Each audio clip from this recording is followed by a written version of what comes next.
मैं गारंटी के साथ कहता हूँ कि जो कोई भी ये वीडियो देख रहा है, चाहे वो लड़का हो, चाहे वो लड़की हो, चाहे वो बच्चा हो, चाहे वो बूढ़ा हो, हर किसी के घर में एक ना एक ऊषा का प्रोडक्ट तो होगा ही। तो आज हम बात करेंगे एक ऐसे ब्रांड की जो घर घर में जाना जाता है और उसका नाम है ऊषा। ये नाम सिर्फ एक ब्रांड नहीं बल्कि एक भरोसा है, एक लीगेसी है। तो सिलाई मशीन से लेकर फैंस, किचन अप्लायंसेस से लेकर वाटर प्यूरिफायर्स तक ऊषा ने हर इंडियन घर में अपनी जगह बनाई है। लेकिन ये सफर इतना आसान भी नहीं था। आज हम ले चलते हैं आपको ऊषा के राइस और फॉल की कहानी, एक कहानी जो शुरू हुई थी 1930s में और आज भी चल रही है। कैसे ऊषा एक सक्सेसफुल कंपनी से डूबने की कगार में आके खड़ी हो गई है। तो चलिए जानते हैं इस वीडियो में ऊषा की कहानी।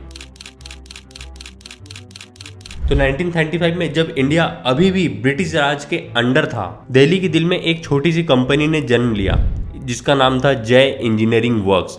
ये थी ऊषा की शुरुआत। इसके फाउंडर थे लाला श्रीराम। वो एक बहुत ही विजनरी थे और उनका सपना था इंडिया के हर घर में क्वालिटी प्रोडक्ट्स को पहुंचाना जो अफोर्डेबल भी हो और रिलायबल भी हो। तो लाला श्रीराम ने देखा कि Indian house holds specially women को सिलाई मशीन की जरूरत थी और उस जमाने में कपड़े सिलना एक आर्ट था और हर घर में एक सिलाई मशीन का होना मतलब था एम्पावरमेंट। और मैं गारंटी से बता रहा हूँ 90s के बच्चे जितने भी है, हर किसी के घर में सिलाई मशीन जरूर रहती थी, वो भी ऊषा की। तो ऊषा ने अपनी पहली सिलाई मशीन लॉन्च की और ये जल्द ही इंडियन घरों की शान बन गई। ऊषा का नाम इंस्पायर्ड था हिंदू मिथोलॉजी से। तो ऊषा का मतलब होता था डॉन, मतलब सुबह की किरण, और ये नाम एक नई शुरुआत का प्रतीक था। और सच में ऊषा ने एक नई सुबह लाई इंडियन हाउस होल्ड्स के लिए। अब 1940 तक ऊषा की सिलाई मशीन हर घर में दिखने लगी, चाहे वो टेलर हो, चाहे वो हाउसवाइफ हो और छोटे बिजनेस हो, सब ऊषा के दीवाने हो गए। लेकिन ये सिर्फ एक शुरुआत थी। लाला श्रीराम और उनके टीम ने सोचा क्यों ना हम और प्रोडक्ट्स बनाएं जो इंडियन फैमिलीज की जिंदगी को आसान करें। और इसी तरह 1950s में ऊषा ने अपना पोर्टफोलियो एक्सपेंड किया। अब सिलाई मशीन के साथ साथ उन्होंने इलेक्ट्रिक फैंस इंट्रोड्यूस किए। ये फैंस इतने पॉपुलर हुए कि ऊषा का पंखा एक हाउसहोल्ड नेम बन गया था। और 1961 में कंपनी का नाम ऑफिशियली बदलकर ऊषा सेल्स प्राइवेट लिमिटेड हो गया था। जैसे मैंने आपको बताया था, ऊषा की जो सबसे पहली कंपनी थी वो थी जय इंजीनियरिंग वर्क्स। अब ऊषा का नाम पड़ चुका था ऊषा सेल्स प्राइवेट लिमिटेड और 1975 तक ये ऊषा इंटरनेशनल लिमिटेड बन चुकी थी। ये एक छोटी सी कंपनी से अब एक बड़ी प्लेयर बन रही थी जो श्रीराम ग्रुप का ही हिस्सा थी। तो ऊषा का विजन क्लियर था, क्वालिटी, इनोवेशन और ट्रस्ट। तो जो ऊषा की शुरुआत 1935 में जय इंजीनियरिंग वर्क्स के रूप में हुई थी विद ए फोकस ऑन सिलाई मशीन्स। उस समय इंडियन कंज्यूमर ड्यूरेबल मार्केट अभी डेवलपिंग था और सिलाई मशीन का मार्केट छोटा था। तो मोस्टली इंपोर्टेड ब्रांड्स जैसे कि सिंगर उस टाइम का ऊषा का कॉम्पिटिटर ब्रांड था जो कि खुद सिलाई मशीन बनाता था। तो ऊषा ने अपनी अफोर्डेबल और रिलायबल सिलाई मशीन के साथ जल्दी ही मार्केट कैप्चर कर लिया और सिंगर को पीछे छोड़ दिया। और अगर आंकड़े और प्रॉफिट की बात करूं तो 1950 तक ऊषा सिलाई मशीन मार्केट में टॉप प्लेयर्स में शामिल थी, जिसका एस्टिमेटेड मार्केट शेयर 20 से 30% के आसपास था। और उस समय पे हर घर में ऊषा की सिलाई मशीन मिलती थी, चाहे वो हाउस होल्ड हो या हो स्मॉल बिजनेसेस। और फैंस के सेगमेंट में ऊषा ने 1950 के दौरान एंट्री ली थी। उस वक्त इंडियन फैन मार्केट बहुत छोटा था लेकिन अर्बन एरियाज में धीरे धीरे ग्रो कर रहा था। अब ऊषा के फैंस अपनी क्वालिटी और अफोर्डेबिलिटी के लिए मशहूर हो गए, जिसकी वजह से कंपनी ने मार्केट में अपनी जगह बना ली। और 1950 के एंड तक ऊषा का ब्रांडेड फैन मार्केट में 10 से 15% का शेयर था, जहां वो ओरिएंट और क्रॉम्पटन ग्रीव्स जैसे ब्रांड से कम्पीट कर रहा था। लेकिन ऊषा उस वक्त प्राइवेट कंपनी थी जो कि जय इंजीनियरिंग वर्क्स के अंदर आती थी, जो कि श्रीराम ग्रुप का ही पार्ट था। इसलिए डिटेल्ड फाइनेंशियल पब्लिक नहीं किए जाते थे। कंपनी अपने प्रॉफिट्स को ग्रोथ के लिए री इन्वेस्ट करती थी। और 1960 तक ऊषा ने एक्सपोर्ट मार्केट जैसे यूके और यूएसए में भी एंट्री ले ली थी, जो ये दिखाता है कि कंपनी प्रॉफिटेबल थी। तो अब बात करते हैं ऊषा के गोल्डन एरा की। 1970 और 1980 का दशक था, ये था ऊषा का गोल्डन एरा। इस दौर में ऊषा ने अपने विंग्स और स्प्रेड किए। फैंस और सिलाई मशीन के अलावा उन्होंने डीजल इंजन्स, नीटिंग मशीन जो बुनाई करती है, और ऑटो इंडस्ट्री प्रोडक्ट्स जैसे पिस्टन्स और फ्यूल इंजेक्शन इक्विपमेंट इंट्रोड्यूस किए। तो ऊषा अब सिर्फ घर के लिए नहीं बल्कि इंडस्ट्रीज के लिए भी प्रोडक्ट्स बना रही थी। अब ऊषा इंटरनेशनल का डिस्ट्रीब्यूशन नेटवर्क भी कमाल का था। 16 लोकेशन पे इनके ऑफिस थे 16 कंपनी शोरूम थे और 33 वेयर हाउसेस थे। ये सब इंश्योर करता था कि ऊषा का हर प्रोडक्ट देश के कोने कोने में पहुंच रहा था। और एक्सपोर्ट्स का क्या, तो एक्सपोर्ट्स की अगर बात करें तो वो भी शुरू हो गया था। ऊषा के प्रोडक्ट्स यूके, यूएसए और डेवलपिंग कंट्रीज में जाने लगे। सिलाई मशीन से लेकर ब्रासवेयर और मरीन प्रोडक्ट्स तक ऊषा का नाम ग्लोबल मार्केट में भी गुनगुनाने लगा। लेकिन ऊषा का असली मैजिक था उनकी इनोवेशन में। 1980 में उन्होंने जेनोम सीविंग मशीन कंपनी, जो कि जापान की थी, उनके साथ एक टेक्निकल और मार्केटिंग एग्रीमेंट साइन किया। इससे ऊषा के सिलाई मशीन और भी एडवांस हो गए, जिसमें इन्होंने जिग-जैग सीविंग मशीन का पैटर्न डाला और फुली कंप्यूटराइज नीटिंग मशीन जैसे ऊषा पसाप E8000 जो कंपनी का मॉडल है, ये सब इंडियन मार्केट के लिए गेम चेंजर थे। और अगर फैंस की बात करें तो ऊषा ने एक नया कंसेप्ट लॉन्च किया, मिक्स एंड मैच फैंस। तो कस्टमर्स अपने पसंद के मोटर और ब्लेड डिजाइन चूज कर सकते थे। तो जैसा आपको याद होगा, हम 90s में भी फैन जब खरीदने जाते थे तो ये चीज़ हमने देखने को मिली थी कि जो फैन की जो ब्लेड्स थी वो हम अलग से ले सकते थे as per our own choice. तो कस्टमर्स अपने पसंद के मोटर और ब्लेड डिजाइन चूज कर सकते थे। ये था ऊषा का एक customer centric approach. Light weight high tech fans made of ABS plastic और super deluxe mini mono block pumps भी मार्केट में धूम मचा रहे थे। अब 1990 आते आते तक ऊषा ने और भी नए प्रोडक्ट्स ऐड किए, जैसे कि water purifiers, mixer grinders, electric irons और फर्नीचर। अब 1998 में उन्होंने ब्रीटा ऑफ जर्मनी के साथ टाई अप करके table top water purifiers launch किए। और ये प्यूरिफायर्स इंडियन हाउसहोल्ड्स के लिए एक बूम था, क्योंकि क्लीन ड्रिंकिंग वाटर हर किसी की ज़रूरत है। अब ऊषा ने Shriram Honda power equipment limited के साथ भी एग्रीमेंट किया, तो मार्केट जनरल पर्पस इंजन्स और पोर्टेबल पंप सेट्स भी बनाने चालू कर दिए। और ये प्रोडक्ट्स रूरल इंडिया के लिए परफेक्ट थे, जहां फार्मर्स को रिलायबल इक्विपमेंट की बहुत ज़्यादा जरूरी थी। ऊषा ने अपने नए नए प्रोडक्ट्स निकाल के फार्मर्स का दिल जीत लिया। ऊषा का ब्रांड वैल्यू इतना स्ट्रॉन्ग था कि लोग कहते थे ऊषा का प्रोडक्ट है तो क्वालिटी गारंटीड है। कंपनी का रेवेन्यू बढ़ता गया और 2000 के आते आते तक और उसके शुरुआत में ऊषा इंटरनेशनल इंडिया के कंज्यूमर ड्यूरेबल मार्केट का एक लीडिंग नेम बन चुका था। लेकिन हर सक्सेस स्टोरी में एक ट्विस्ट होता है, और ऊषा के साथ भी ये ट्विस्ट आने वाला था। और इस वक्त के टाइम के हिसाब से अगर मैं फिगर्स की बात करूं तो ऊषा का पीक टाइम 1970s और 1980s में था। ऊषा ने सिलाई मशीन्स और फैंस के मार्केट में अपना दबदबा बनाया था। सिलाई मशीन्स में ऊषा का मार्केट शेयर 40 से 50% तक हो गया था 1980 के आते आते तक, क्योंकि इन्होंने जनोम जो जापान की कंपनी थी उनके साथ टाई अप कर लिया था, जो कि इन्होंने इनोवेटिव प्रोडक्ट्स निकाले थे। जैसे मैंने आपको बताया था जिगजैग और कंप्यूटराइज नीटिंग मशीन, जो कि ऊषा का फेमस प्रोडक्ट था, ऊषा पसाप E8000। ये डोमिनेंस इंडियन टेलर्स और हाउसवाइफ के भरोसे से आई और फैंस के सेगमेंट में ऊषा एक हाउसहोल्ड नेम बन चुकी थी। 1990 तक इंडियन फैन मार्केट का साइज 2000 से 3000 करोड़ के आसपास एस्टिमेट किया गया था और ऊषा का मार्केट शेयर लगभग 20 से 25% था उस समय सिर्फ फैन के सेगमेंट में।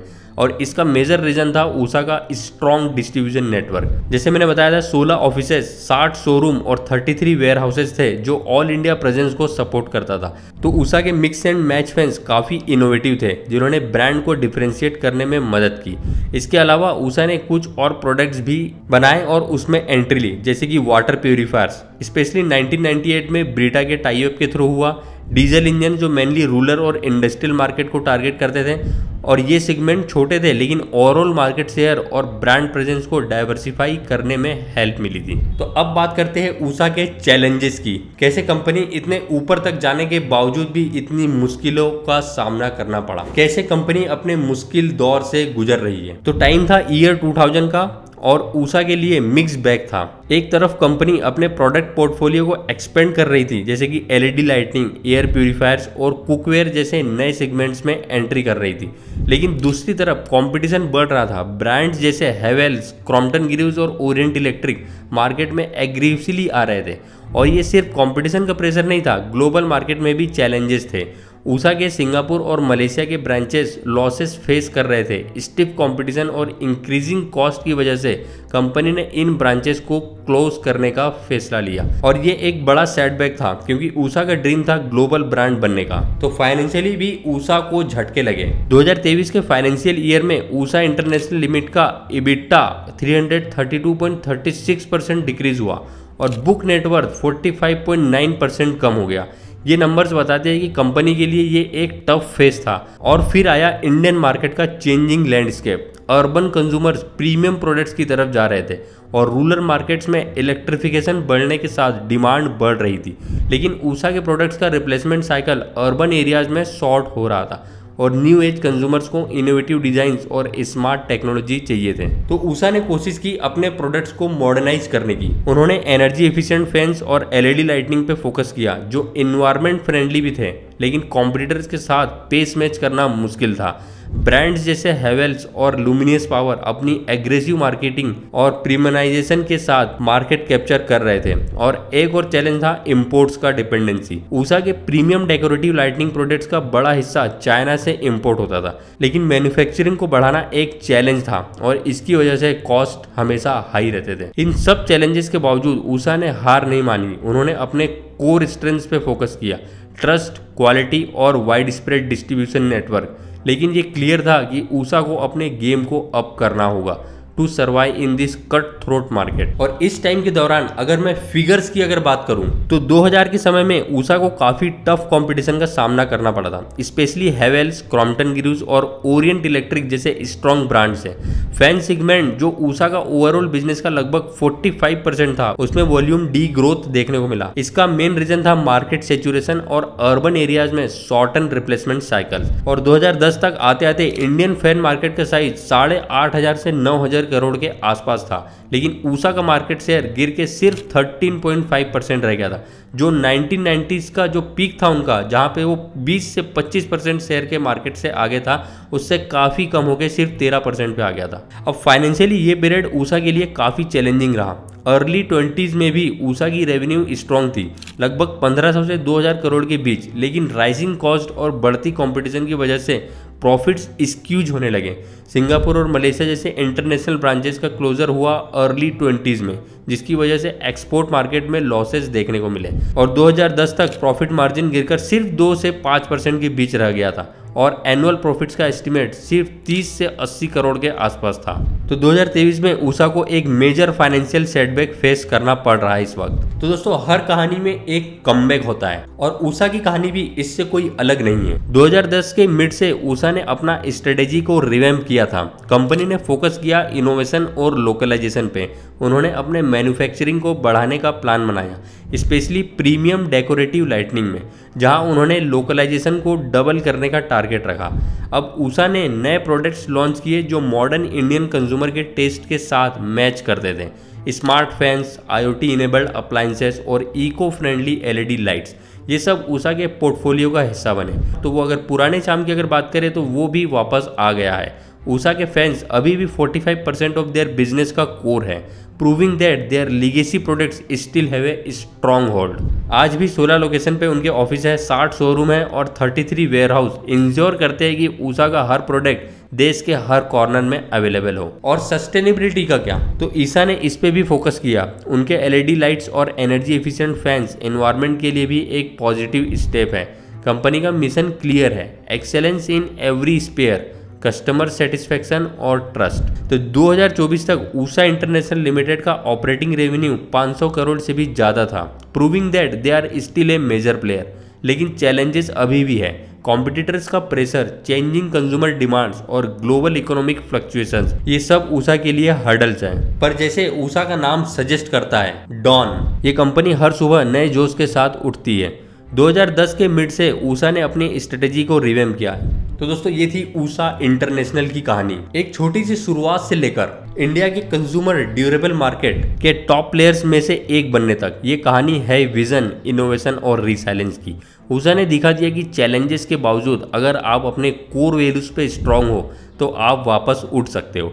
आज ऊषा एक ट्रस्टेड ब्रांड है जो न सिर्फ इंडियन घरों का हिस्सा है बल्कि ग्लोबल मार्केट्स में भी अपना नाम बनाने की कोशिश कर रहा है। फ्यूचर में ऊषा को और स्मार्ट, सस्टेनेबल और कस्टमर सेंट्रिक प्रोडक्ट्स के साथ आगे बढ़ना होगा और हमें यकीन है कि ये ऊषा की किरण और भी चमकेंगी। तो दोस्तों आपको क्या लगता है, क्या ऊषा अपने गोल्डन डेज को वापस ले पाएगा? कमेंट में जरूर बताएं और अगर वीडियो पसंद आए तो लाइक शेयर और सब्सक्राइब जरूर करें। ऊषा के सफर के बारे में और जानना है तो लिंक डिस्क्रिप्शन में है, वहां पे आप चेक कर सकते हो। मिलते हैं नेक्स्ट वीडियो में, तब तक कीप शाइनिंग और अपना ऊषा का फैन चला के रखें।